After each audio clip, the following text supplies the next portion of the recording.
자식에게 거스르는 자를 의인의 실기에 돌아오게 하고 주를 위하여 세운 백성을 준비하리라. 아멘. 자, 오늘 이 말씀을 가지고 엘리야의 심령과 능력이라고 하는 제목으로 은혜를 나누려고 합니다. 이 엘리야에 대해서 몇 주간 함께 살펴보고 있는데 우리가 중요한 것을 잊어버려서는 안 됩니다. 엘리야가 중요한 게 아니라 엘리야가 살았던 삶과 믿음을 통해서 행복한 삶을 살았다 하는 것을 우리가 기억을 해야 됩니다.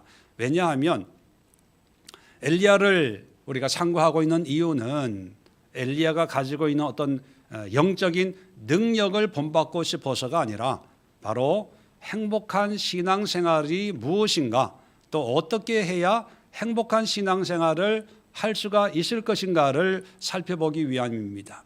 2024년도를 시작하면서 우리 예수교회 성도들과 함께 한 해 말씀으로 붙들고 살아가려고 하는 말씀이 우리 주보에도 나와 있는 것처럼 공의와 정의를 행하는 것이 행복한 삶이다. 복되도다. 그 복이 축복의 의미가 아니라 행복의 의미라고 말씀을 드렸죠. 그래서 그 대표적인 신앙인을 하나 선택을 한 것이 엘리야입니다. 왜냐하면 물론 성경에 많은 훌륭한 위인들이 있지만 이 엘리야는 구약과 신약에 동시에 걸쳐 있는 어떤 신앙의 모범을 보여주고 있는 그런 사람이거든요. 뭐 구약의 엘리야의 모습은 따로 설명을 안 드려도 잘 알고요. 말라기 4장을 보시면 말라기는 구약의 마지막 하나님의 말씀이거든요. 그리고 400년 동안 침묵하셨다가 이제 세례 요한으로 이제 신약 시대가 선지자가 이제 요한을 세워서 말씀이 선포가 되는데 그 말라기 4장 5절 6절에 보면 보라 여호와의 크고 두려운 날이 이르기 전에 내가 선지자 엘리야를 너에게 보내리니 그가 아버지의 마음을 자녀에게로 돌이키게 하고 자녀들의 마음을 그의 아버지에게로 돌이키게 하리라. 이런 예언을 하고 마칩니다. 장차 엘리야와 같은 그런 사람을 하나님이 다시 보내겠다. 이렇게 말씀을 하셨다는 거죠. 그렇게 보면 하나님에게는 엘리야와 같은 이런 신앙의 사람이 특별하게 하나님이 사용하신다는 걸 알 수가 있습니다. 자, 그러다가 이제 400년 시간이 지난 뒤에 이제 오늘 본문은 여러분 잘 아시는 세례 요한이 출생하기 전에 그 아버지 사가랴에게 천사가 미리 예언하는 장면입니다.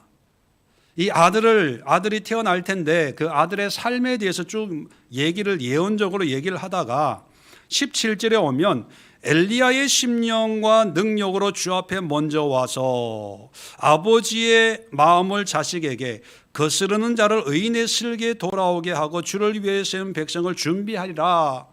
이게 장차 태어날 너의 아들의 삶이다 이렇게 얘기를 하는데 말라기 4장 5절 6절의 말씀과 거의 비슷해요. 그 얘기는 뭐냐면 세례 요한이 바로 예언되었던 그 엘리야와 같은 선지자다 이렇게 말씀을 하는 거죠. 그리고 또 더 중요한 것은 예수님이 이 세례 요한을 엘리야다 이렇게 인정을 하셨어요. 마태복음 11장을 보면 예수님이 엘리야의 세례 요한에 대해서 말씀하는데 극찬을 하십니다. 요한은 선지자보다 더 나은 사람이다. 더 한 발 나아가서 여자가 낳은 자 중에 엘리야보다 더 뛰어난 사람은 없다. 그 얘기는 뭡니까?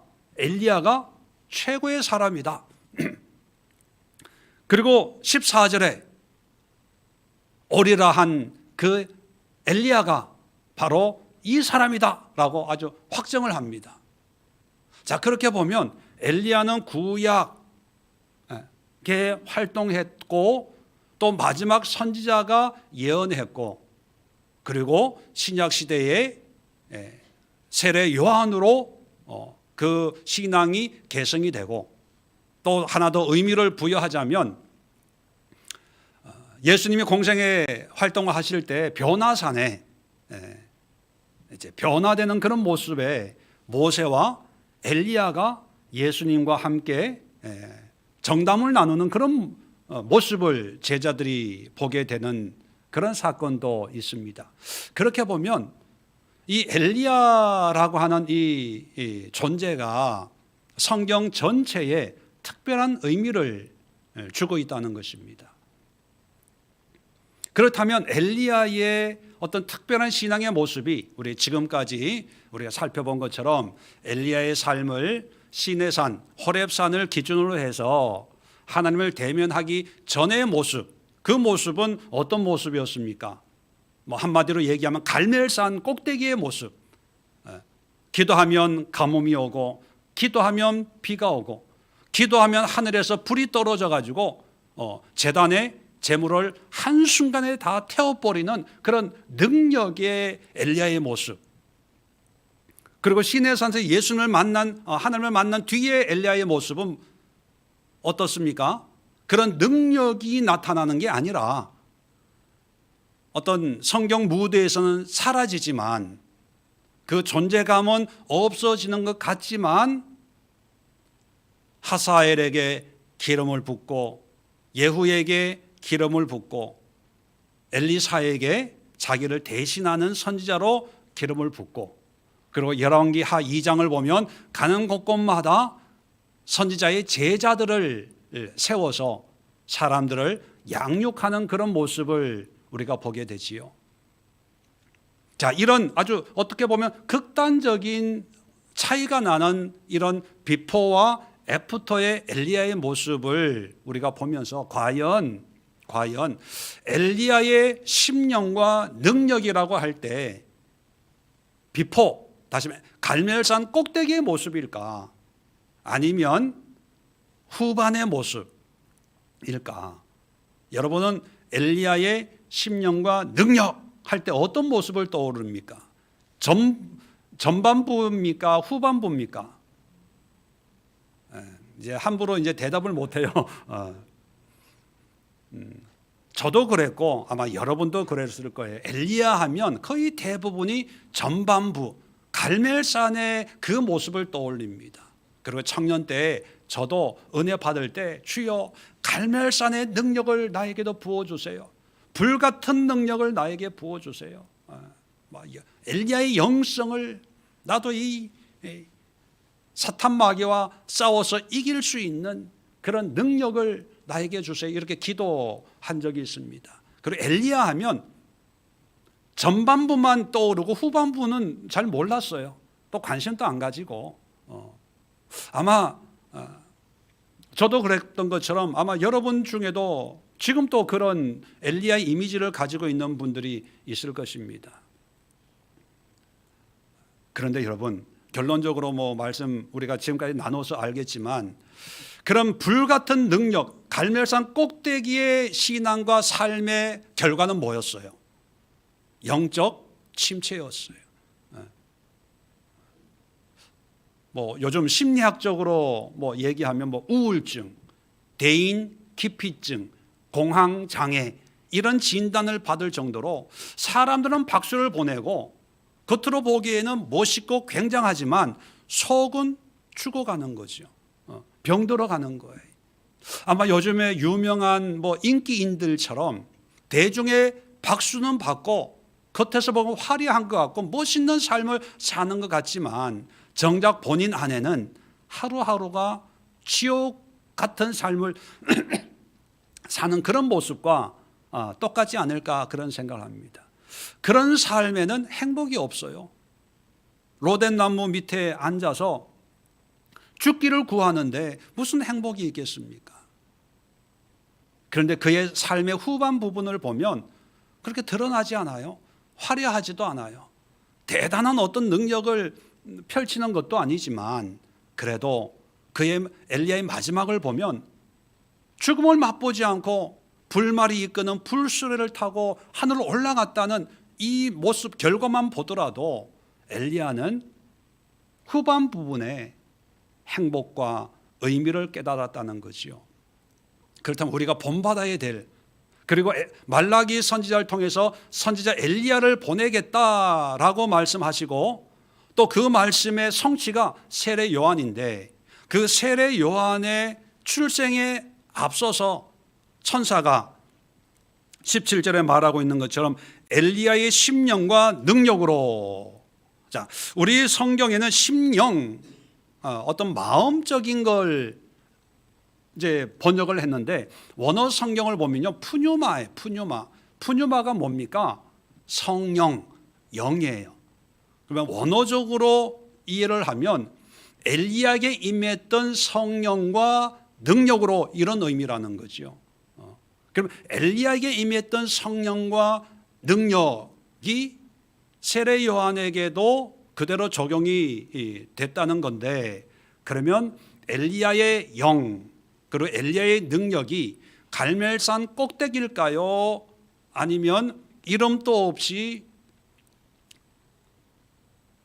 어떻게 표현해야 될까요? 이름 없이 그러나 어떤 하나님의 사명에 사로잡힌 후반부의 인생일까요? 바로 후반부의 인생입니다.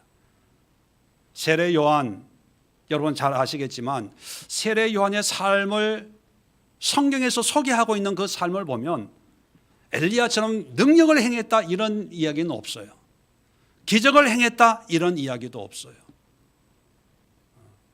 기도했더니만 이렇고 저렇고, 그리고 뭐 우상 숭배자들과 뭐 영적인 대결을 했다 이런 얘기는 없어요. 세례 요한 하면 가장 기억나는 이미지가 뭡니까? 그저 요단강에서 회개를 선포하고 또 회개하는 사람들에게 물 세례를 베푸는 유명한 말을 하죠.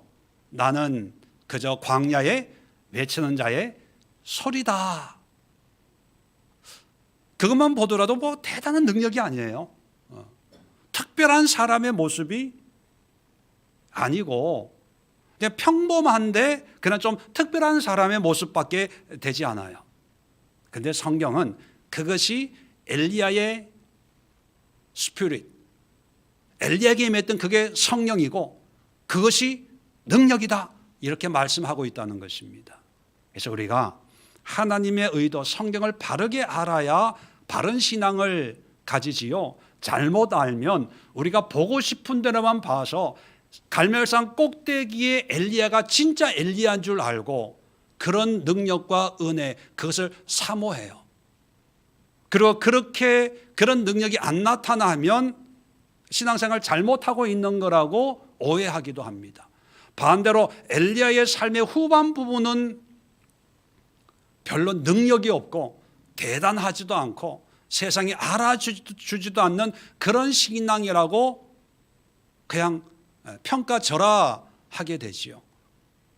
그런데 성경이 말하는 실질적인 것은 엘리야의 전반이 아니라 후반이 바로 성령과 그 능력으로 행복한 삶을 살다가 승천하게 되는 정말 아름다운 신앙의 모습이었다는 것입니다. 그런 모습을 그대로 이어받는 사람이 세례 요한인데, 그러면 세례 요한도 엘리야의 심령과 능력으로 살았던 그 삶을 우리에게 어떻게 가르쳐 주고 있는지 다시 한번 확인해 보도록 하겠습니다. 오늘 17절 아주 짧은 절 속에 엘리야의 심령과 능력이라고 하는 그 신앙의 모습, 또 삶의 모습이 어떤가 세 가지로 아주 간단하게, 아주 단순하게 우리에게 소개해 주고 있습니다. 자, 첫 번째가 뭐냐면, 자, 17절 엘리야의 심령과 능력으로 주 앞에 먼저 와서, 자, 첫 번째 능력이 엘리야의 신앙이 뭐냐면 주 앞에 먼저 와서예요. 주 앞, 하나님 앞이죠. 여러분, 지금까지 우리가 엘리야에 대해서 몇 주 살펴봤지만 엘리야가 시내산 하나님을 만나지 못했을 때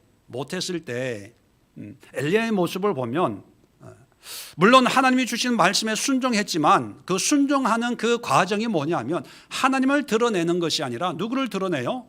자기 자신을 드러내는 거예요. 아합을 만나서 하나님이 비를 주신다고 전해라. 그렇게 전하면 되는 거예요. 그런데 왜 좀 오버해서 뭔가 이렇게 자기를 드러내려고 우상 숭배자 850명을 모아서 갈멜산 꼭대기로 데려오십시오. 또 하나님이 비를 준다고 하셨으면 비가 올 겁니다. 하나님이 그렇게 말씀하셨습니다. 라고 하면 되는데 꼭대기에 혼자 앉아가지고 기도를 해요. 그리고 기도를 하면 기도에 그냥 깊은 기도를 하면 되는데 확인해봐. 7번. 이런 모습은 깊이 있는 기도를 하는 게 아니라 뭔가 이렇게 기도의 모습은 있지만 하나님이 역사하시는 그것을 기다리고 있는 듯한 그런 인상을 주거든요. 이게 엘리야의 속마음인 것이요.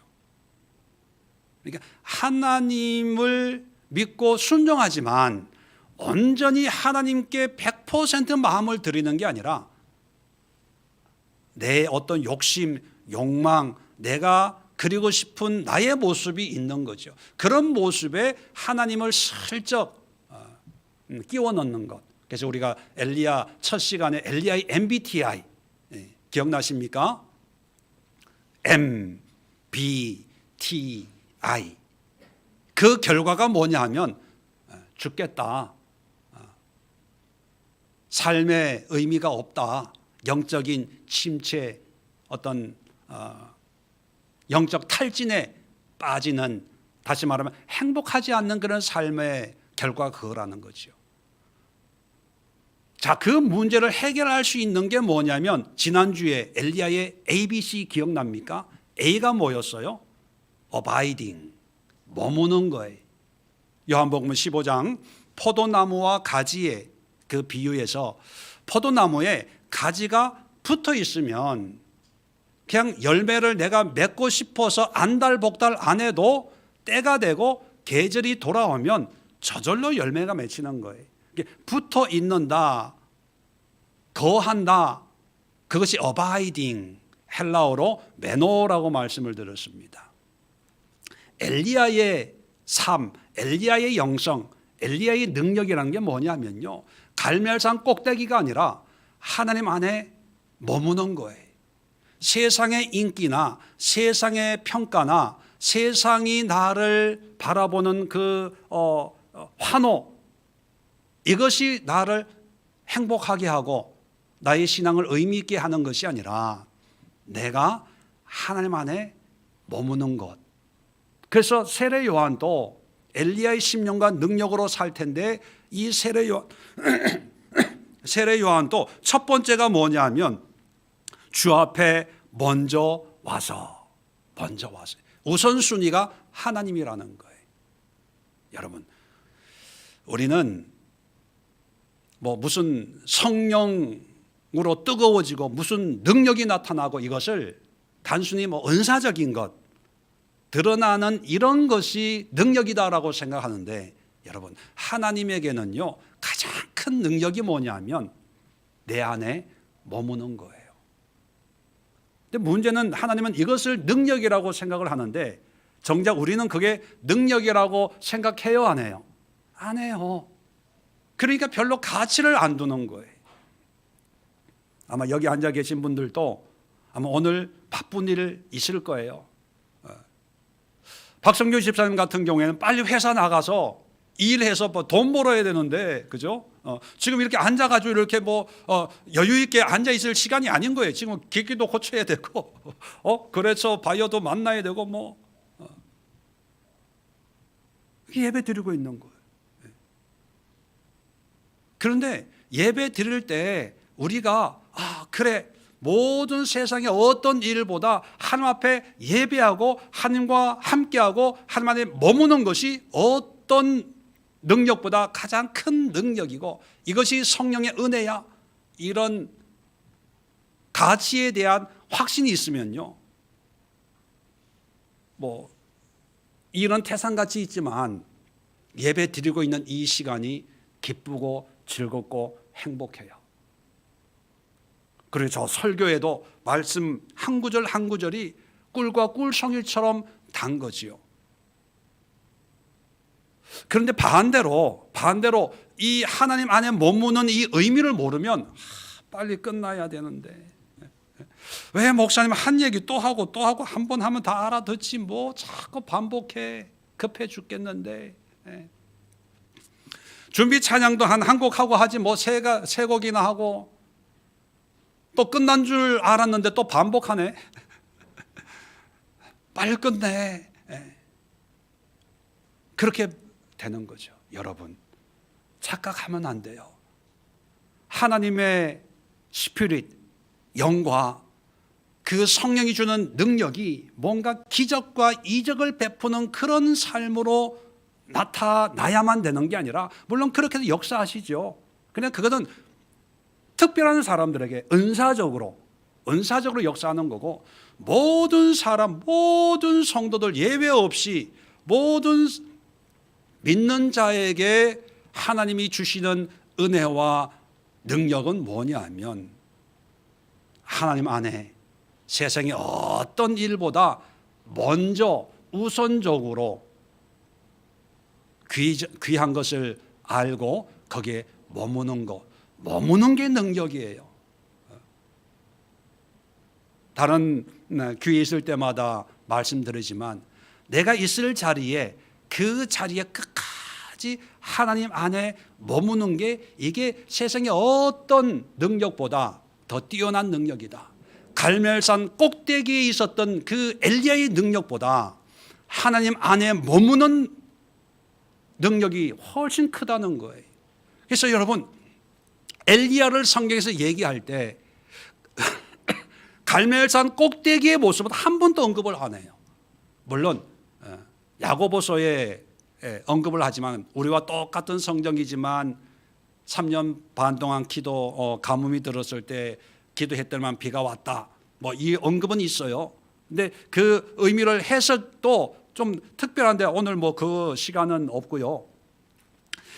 지금 엘리야의 능력이 갈멜산 꼭대기가 아니라 바로 시내산에서 하나님을 만난 이후에 그 삶을 엘리야의 심령과 능력이라고 말씀하고 있고, 세례 요한은 그런 삶을 살았다는 것을 우리는 잊어서는 안 됩니다.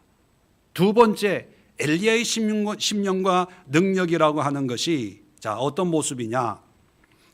아버지의 마음을 자식에게, 거스르는 자를 의인의 슬기에 돌아오게 하고, 돌아오게 하는 거예요. 누구를? 사람들을. 이게 무슨 의미냐 하면, 엘리야의 삶을 보면 전반 부분은 하나님의 말씀에 순종은 하지만 그 순종을 통해서 나를 드러내려고 해요. 나의 존재감, 나의 믿음, 나의 능력. 다시 말해 MBTI 마지막에서 I라는 게 뭐예요? 내 자신이에요.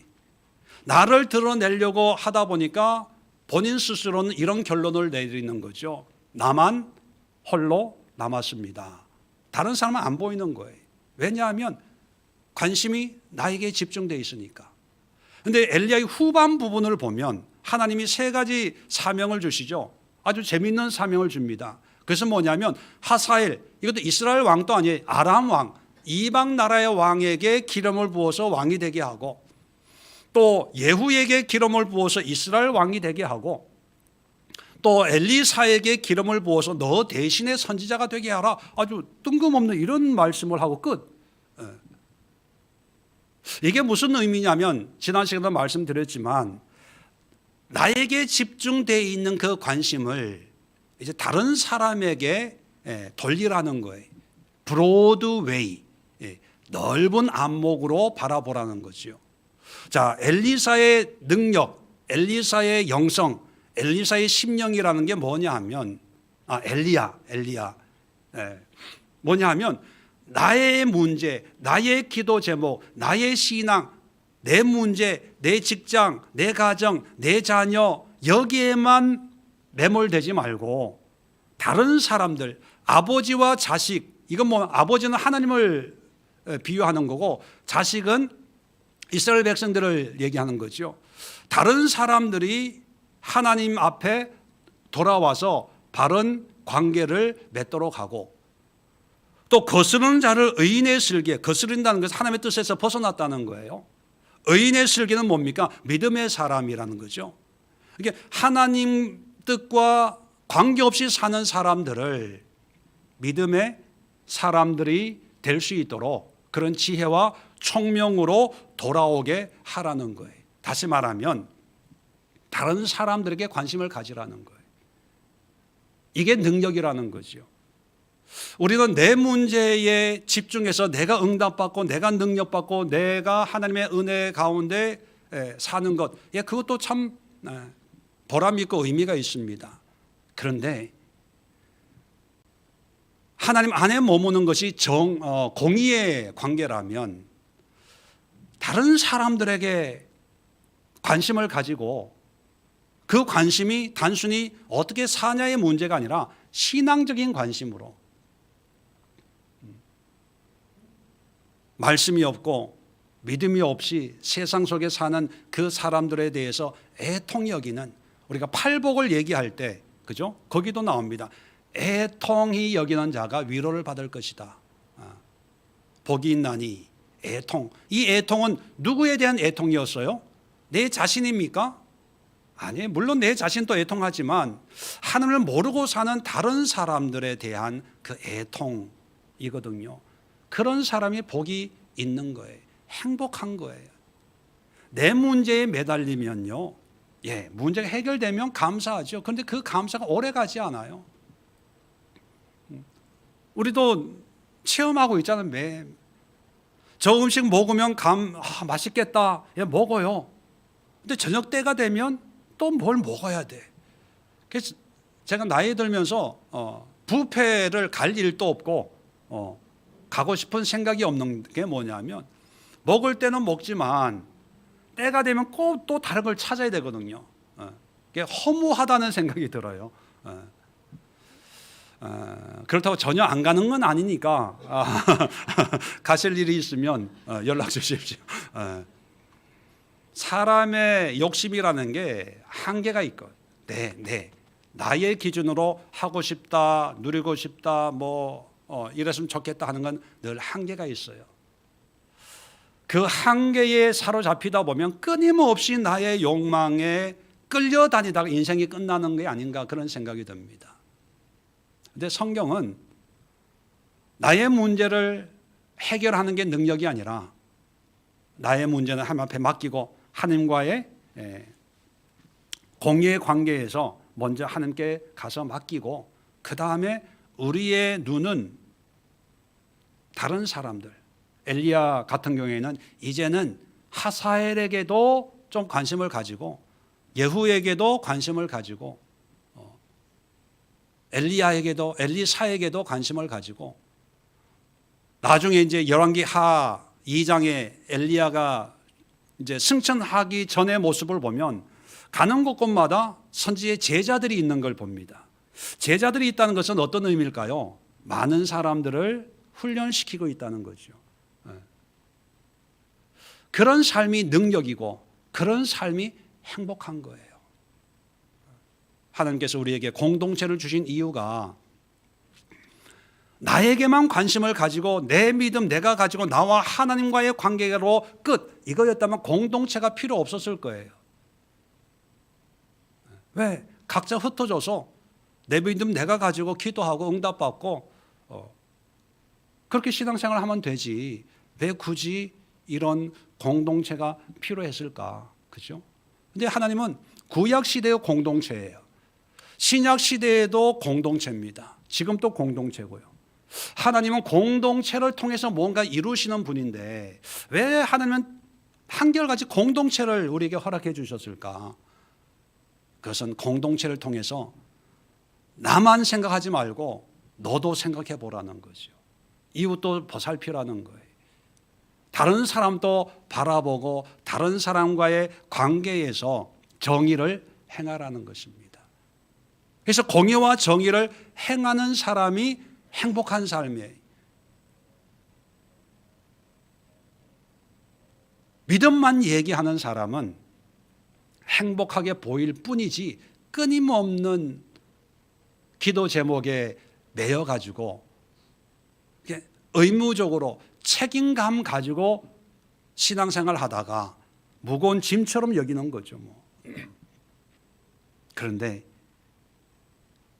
엘리야의 심령과 능력, 그리고 세례 요한이 보여준 그 삶을 보면 자기 자신보다도 하나님의 은혜에서 멀어진 많은 영혼들을 위해서 죄사함을 선포하고 회개의 세례를 선포하는 그런 모습을 세례 요한이 살았거든요. 그럴 때 다른 사람이 보면 참 어떻게 저렇게 사나. 원래 세례 요한은 제사장의 아들이지 않습니까? 제사장 아들이라면 삶의 터전이 예루살렘이에요. 그리고 제사장, 아버지가 제사장이면 아들도 제사장이거든요. 그러면 멋있는 예복 입고 대접받으면서 편안하게 어떤 삶을 누릴 수가 있었습니다. 그런데 세례 요한은 거기에 만족하지 않고 약대 털옷, 석청과 메뚜기를 먹으면서 광야에서 죄사함의 말씀을 전하고 세례를 베풀었죠. 아까도 말씀드렸지만 엘리야에게 주신 세 가지 사명이 뭐였어요? 기름 붓는 거였어요. 기름 붓는 거예요. 자, 그런데 세례 요한도 뭐 하는 게 사명이었어요? 죄사함의 세례를 베푸는 거. 기름 부음과 세례가 같은 의미거든요. 하나님의 임명, 하나님의 은혜의 임하심을, 그게 뭐냐면 다른 사람들에게 하나님의 은혜를 인도해주고 소개해주고 안내하고, 엘리야의 삶이나 세례 요한의 삶이나 자기를 위한 삶이 아니라 하나님을 위해서 묻 영혼들, 방황하는 영혼들을 관심 가지고 하나님의 은혜를, 영향력을 미치는 그런 삶을 살았다면 엘리야의 죽음과 세례 요한의 죽음은 천지차예요. 세례 요한이 어떻게 죽었는지 아시죠? 헤롯 왕의 생일날 춤을 잘 춰가지고 선물로 너 원하는 거 얘기해봐라. 그랬더니만 악한 마음을 품고 요한의 목을 원합니다. 그래서 죽은 거예요. 여러분, 아까도 말씀드렸지만 선지자보다 나은 사람이고 여자가 낳은 자 중에 가장 큰 자고 예언되었던 엘리야가 이 사람이다. 대단한 사람이거든요. 그런데 그 죽음을 보면 정말 비참한 죽음이에요. 자, 세상적인 관점으로는 비참한 죽음이어서 불행했을 거다라고 생각하지만 여러분, 하나님 보시기에는 가장 행복한 삶이에요. 행복은 세상의 기준을 뛰어넘어요. 우리 그리스도인들이 이런 삶, 이런 행복, 이런 기쁨, 이런 감사를 누려야지 믿는다고 하지만 여전히 세상적인 기준으로 내 자식이 잘 돼야 되고 내가 무슨 문제가 해결돼야 되고 사업이 잘 돼야 되고 돈이 많아야 되고 뭔가 그래야 이게 하나님의 축복이고 하나님의 은혜라고 여긴다면 여러분, 그것은 믿음이 아니라 그냥 세상적인 기준으로 그냥 사는 거고 믿음은 액세서리에 불과한 겁니다. 엘리야의 영과 능력이라고 하는 것은 이제 나의 문제에서 벗어나서 주변을 살피는 그런 삶이다. 그게 행복이다. 그게 능력이다. 이렇게 함께 또 마음에 새길 수 있는 기회가 될 수 있기를 바랍니다. 세 번째, 17절 끝에 보면 자, 주를 위하여 세운 백성을 준비하리라. 이게 엘리야와 세례 요한의 삶이라는 거죠. 이게 무슨 뜻이냐면, 자, 두 번째 말씀드렸던 것이 일반적인 사람들에게 관심을 가지고 하나님의 은혜로 돌아오게 하는 그런 모습이었다면, 세 번째 주를 위해 세운 백성을 준비한다. 이것은 그 중에 하나님의 일꾼을 세우는 거예요. 우리가 양육이라고 그러죠. 양육. 사람을 키우는 거예요. 믿음의 사람으로. 이런 것은 목사님이나 전도사님이나 하지 우리 일반 평신도들은 그냥 내 믿음 내가 가지고 나만 열심히 하면 되지 뭐 이렇게 생각할 수도 있습니다. 또 그렇게 훈련을 그렇게 생각을 했다면 그건 참 큰 오해예요. 만약 그렇게 설교하고 가르치는 목사님이 있다면 자기 경쟁자를 안 만들기 위해서 아마 이런 건 목회자만 하는 거고 평신도들은 그냥 봉사만 하는 거다. 이건 뭐냐면 밥그릇 챙기기예요. 이제 성경은 뭐냐면 모든 사람들이 하나님의 은혜에 믿음의 분량은 다 다를 수 있겠지만 그러나 다르지만 다른 대로 하나님의 사람들을 세우고 양육하고 하나님의 일을 할 수 있도록 권면하고 가르치는 그런 일을 할 때 그것이 바로 행복이라는 거예요. 물론 돈을 많이 버는 것도 행복을 줄 수 있지만 믿음의 사람을 양육하는 것, 키우는 것, 이것도 하나님의 나라에서는 엄청난 큰 행복이라는 것을 우리는 기억해야 됩니다.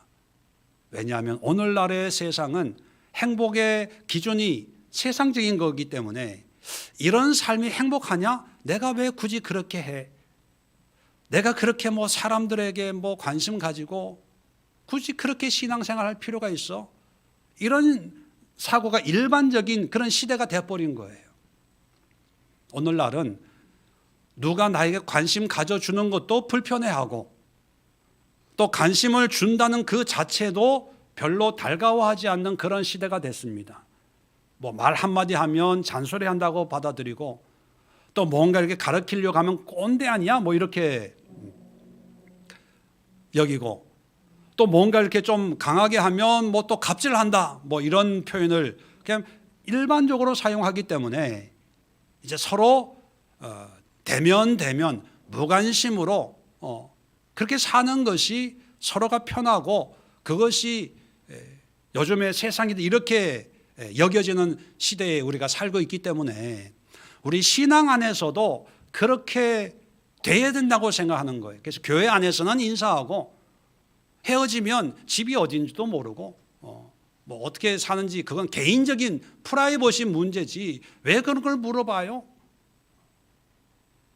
같이 예배 드리는 한 교인으로서의 끝나는 거지 너무 가까이 들어오지도 말고 간섭도 하지 말고 이게 오늘날 교회의 모습이에요. 근데 여러분 이건 교회가 아닙니다. 아까도 말씀드렸지만 하나님이 구약 시대에도 공동체를 우리에게 주셨고 이스라엘이라는 공동체를 주셨고 신약에는 교회라는 공동체를 주셨습니다. 왜 하나님이 1대1의 관계였으면 공동체가 필요가 없을 텐데 왜 자꾸 공동체를 통해서 뭔가 일을 하려고 하실까? 그게 분명한 이유가 있습니다. 하나의 좀 다른 얘기지만 지금 이스라엘이 전쟁을 하고 있죠. 하마스하고. 그런데 미국이나 강대국 이런 데에서 전쟁하지 말라고 막 말리고 있어요. 그런데 이스라엘은 미국 말도 안 들어요. 하고 싶은 대로 다 해요. 그리고 자기네 인질이 몇 명인지는 모르지만 100여 명, 200명은 사로잡혀 갔잖아요. 왜 하마스가 인질을 잡고 갔냐 하면 인질이 있으면 공격 안 할 줄 알고. 근데 저는 처음부터 얘기했어요. 사모한테. 인질 있다고 이스라엘이 가만히 있을 사람들이 아니다. 무자비하게 폭격할 거야. 전쟁할 거야. 왜냐하면 이스라엘 사람들은요. 미국 말 안 들어요. 인질 우리 국민이 몇백 명 죽는 거 눈 하나 깜짝 안 해요. 우리나라 같으면 미국이 기침 한번 그만 하면 아마 기침하기 전에 하면 눈치 보고 잠잠할 거예요. 그리고 우리 국민이 몇 명이 북한에 끌려갔다 그러면 어떻게 협상을 해서라도 그걸 살려내놓고 이제 전쟁을 하든 그럴 거예요. 근데 이 사람은 그렇지 않아요. 왜 그런지 아세요? 워낙 고난을 많이 받아서 그래요. 고난을. 이스라엘의 역사는 우리가 생각했던 것보다 엄청난 고난을 겪은 독일에서만 600만 명이 죽었어요. 말이 600만 명이 60명도 아니고 우리 세월호 뭐 저기 이태원 뭐 거기에 몇백 명 뭐 이렇게 참사가 나도 이 온 나라가 뭐 수년이 지나도 상처가 치유가 안 되잖아요. 근데 여러분 600만 명이 죽었는데 그것도 뭐 사고로 죽은 게 아니라 홀로코스트 그런 사진 이런 거 보면 정말 끔찍해요. 생체 실험에다가 독가스에다가 뭐 굶주림에다가 뭐 인간이 할 수 있는 어떤 그런 일은 다 해서 이제 죽이는 거죠. 근데 그 하나만이 아니라 중세 흑사병이 있을 때 또 1차 대전 뭐 이런 뭐 전쟁이 있을 때마다 유대인들이 다 개입이 되다 보니까 십자군 전쟁부터 시작해서 계속 핍박만 받는 거예요. 이런 역사를 경험했기 때문에 몇백 명 죽는 것은 뭐 이건 죽는 것도 아닌 거죠. 그런데 문제는 뭐냐면 이런 극심한 핍박 속에서도 꿋꿋하게 지금까지 유대인의 정체성을 지키고 있었다는 거예요. 그 비결이 뭔지 아세요? 그게 공동체예요. 유대인들은요, 지금도 그렇지만 다른 나라로 뭐 이민도 가고 뭐 흩어져 살잖아요. 자기가 유대인이란 그 정통성을 어디서 찾냐? 공동체에서 찾아요. 공동체에서. 바벨론 포로로, 성경에도 나와 있지만 바벨론 포로로 갔을 때 회당이라는 걸 만들었고, 그죠? 지금도 그런 회당이 지금도 있어요. 디아스포라로 중세에 여기저기 흩어졌을 때도 공동체를 만들어요. 몇 년 전에 여러분 아시는지 모르겠지만 제가 가까이 지내는 다큐멘터리 감독인 김광진 감독이 숨어있는 스페인에 숨어있는 그 유대인들을 추적하는 그 다큐멘터리를 만들어서 우리 교회에서도 방영을 한 적이 있습니다. 스파라딤이라고 스페인에 숨어있는 유대인들.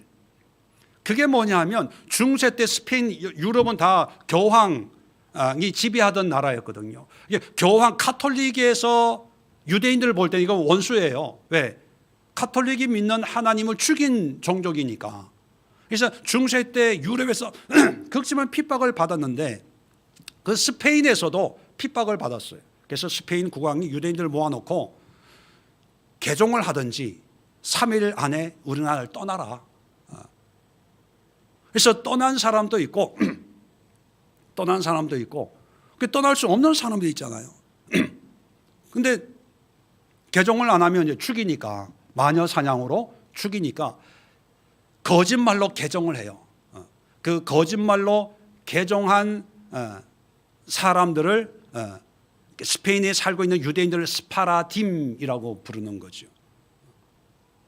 근데 개종은 하지만 어쩔 수 없는 개종을 하는데 그런데 개종을 했지만 자기는 여전히 유대인인 것을 여러분 영화에도 나왔어요.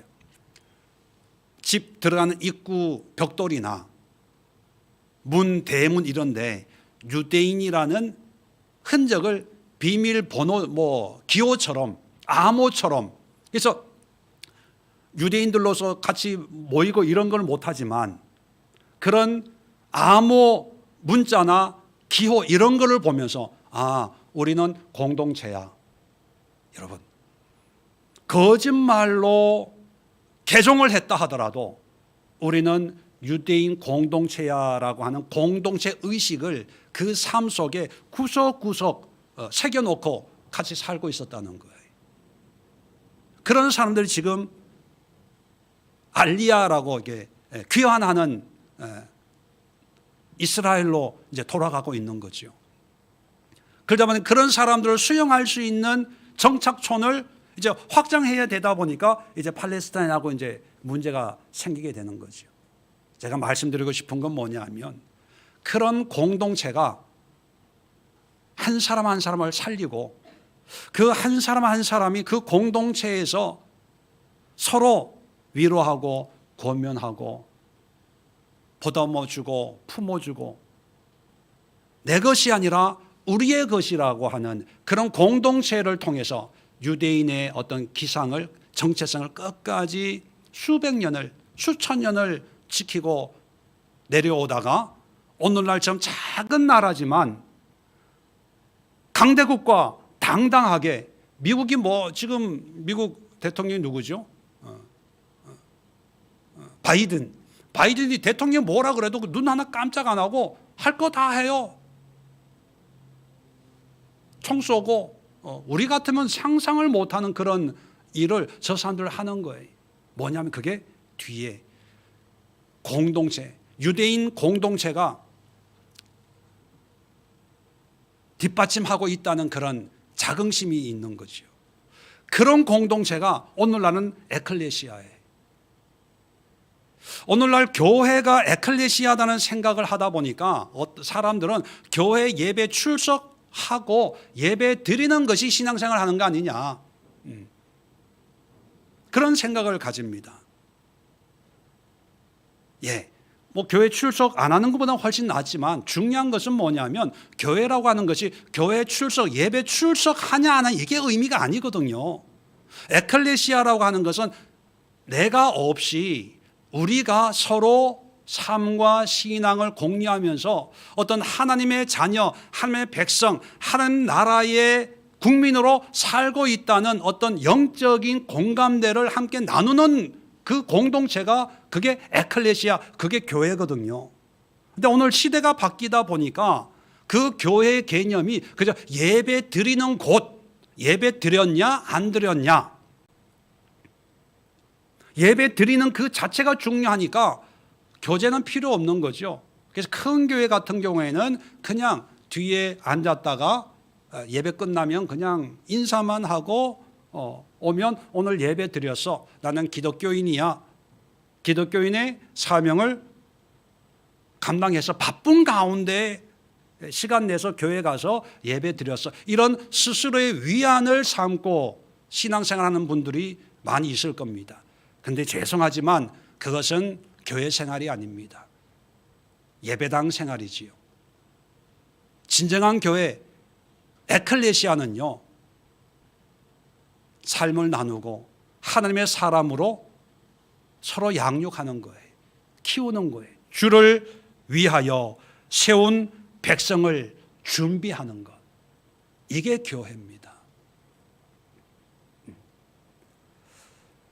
엘리야의 ABC를 얘기했을 때 마지막 C가 뭐였는지 기억나십니까? C, 콘서트, 라틴 말로 콘체르토, 협주곡이라는 뜻이죠. 독주가 아니라, 독창이 아니라 협주. 그건 뭐냐면 나만 하나님의 은혜 받고 나만 내 믿음 지키고 사는 그게 아니라 에클레시아 신앙이라고 하는 것, 행복한 믿음 생활이라고 하는 것은 뭐냐면 이름도 다르고 성도 다르고 기질도 달라요. 참 맞추기 힘든 그런 캐릭터들도 없지 않아 있을 거예요. 그렇지만 그런 사람들을 하나님의 사람으로 내가 섬기고 사랑하고 또 참고 품어줘서 그런 사람과 함께 이 믿음이라고 하는 것을 연주해 나가는 거예요. 그게 콘체르토예요. 그게 엘리야의 신앙이었거든요. 그게 세례 요한의 삶의 모습입니다. 사람들을 세우는 거예요. 세례 요한도 제자들이 있었습니다. 그런데 이 제자들이 내 사람이야가 아니라 요한복음에 보면 예수님의 제자가 세례 요한의 제자가 또 예수님의 제자가 되는 그런 경우도 있습니다. 뭐냐 하면 교회라고 하는 것이 목사가 주인공이 되는 게 아니고 목사가 다 하는 게 아니라 우리 모두가 목사의 역할을, 성도의 역할을 함께하는 합주가, 콘서트가 에클레시아거든요. 그럴 때 행복한 거예요. 저는 우리 교회 에클레시아들 있지 않습니까? 섬기는 장로님들이 있습니다. 처음부터 목회한다고 생각하세요. 내가 그들에게 뭘 이래라 저래라 뭐 강요하고 뭐 가르치고 그러지 않아요. 함께 고민하고 함께 노력하고 저는 그들이 잘 할 수 있도록 어떤 자료를 제공하고 격려하고 제 마음 같아서는 담임 목사라는 직분을 다 내려놓고 저도 장로가 되어서 작은 에클레시아를 섬기면서 함께 울고 함께 웃고 서로 위로하고 권면해서 나보다 더 뛰어난 일꾼들, 더 은혜 있고 더 능력 있는 이런 성도들을 좀 세울 수 있는 그런 삶을 살았으면 좋겠다. 그래서 제가 늘 귀에 있을 때마다 말씀드립니다. 저는 은퇴가 없습니다. 교회에서는 은퇴해도 죽을 때까지 그 일을 하고 싶어요. 여러분 몇 번 들으셨을 거예요. 그게 뭐냐면 교회 이 강대상 붙들고 죽어도 여기서 죽겠다 이게 아니라 바로 엘리야와 세례 요한이 가지고 있던 그 영성, 그 능력은 뭐냐 하면 이름도 없이 빛도 없이 세상에 존재는 찾을 길이 없어도 세상 한 구석에서라도 몇몇 사람일지라도 그 사람들을 하나님의 말씀으로 양육하고 키우고 하나님의 일꾼으로 세우는 그것이 능력이고 그것이 은혜고 그런 삶이 행복이다. 이건 제가 공감하고 믿기 때문에 그런 삶을 살고 싶어 하는 거죠. 여러분들도 여러분이 섬기는 에클레시아를 의무적으로 참석한다 이런 생각 내려놓으시고 이 에클레시아를 통해서 정말 내가 행복을 경험해 봐야 되겠다. 이 사람을 섬김으로 이 사람을 위해서 기도해 줌으로 내가 내 생각을 내려놓고 겸손해지고 나를 밟고 이 사람이 올라갈 수 있도록 오늘 또 내가 에클레시아에서 내가 디딤돌 역할을 발등상 역할을 해야 되겠다. 그런 마음으로 에클레시아를 가면요 감사가 있어요. 은혜가 있어요. 행복이 있어요. 즐거움이 있습니다. 보람이 있습니다. 신앙생활은 의무로 하는 게 아니라 이런 행복이 있어야 되는데 오늘날 행복을 자꾸 환경에서 찾아요. 주변 여건에서 찾아요.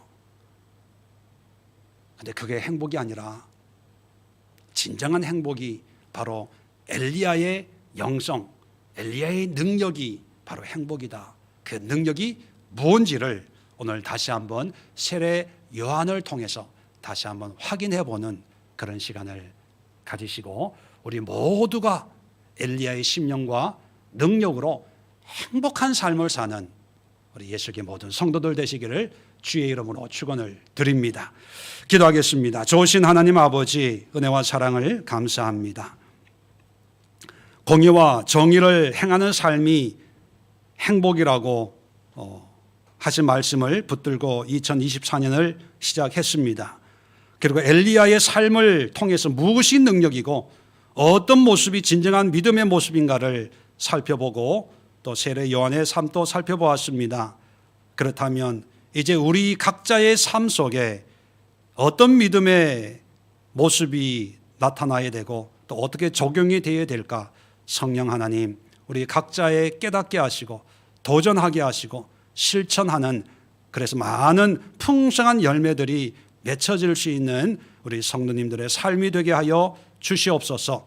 이제는 우리 주 예수 그리스도의 은혜와 하나님 아버지의 크고 놀라운 사랑하심과 성령의 감화 감동 충만 내주케 하는 은혜가 거룩한 결단을 가지고 세상을 향하여 삶에 터져 나가는 우리 믿음의 권속들 한 사람 한 사람 위에 가정과 직장과 일터와 우리가 살고 있는 이 나라의 민족 세계 열방 위에 그리고 북녘 땅 위에 지금부터 영원까지 함께하옵시기를 간절히 축원드리옵나이다. 아멘.